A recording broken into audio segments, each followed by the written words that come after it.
So I'm going to try and show the way that I work with this sachet ruffle yarn.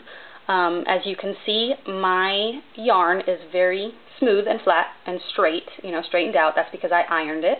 You want to just work with it on a kind of a low to medium setting, just enough to where you get it flat and smooth to where it's not bunched up. You don't have to do this. I just find that it's much easier as you're working the project if it's flat and smooth and everything's, nice and straight.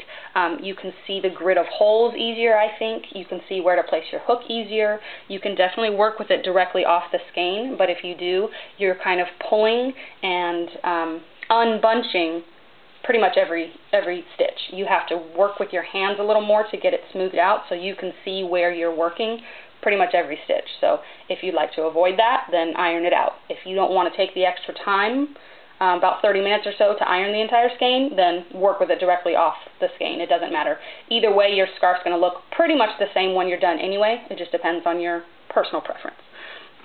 So if you look at the yarn, you can see that it's a big mesh of holes. The very top row is just a machine track. That's not what you're working in. It's just a rectangle shape hole. And then the whole rest of it is a grid of honeycomb shaped holes. You can kind of see it a little better on that dark blue. And then the very bottom edge is your actual edge. That is the bottom, and that's what has the metallic in it. So you're not working in this very top section of holes.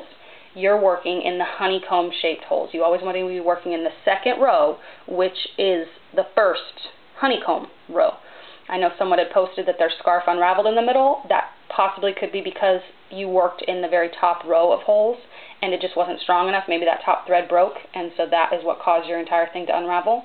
I'm not sure because I've never worked in that row. I've always worked in the second row, which is the very first honeycomb shaped row.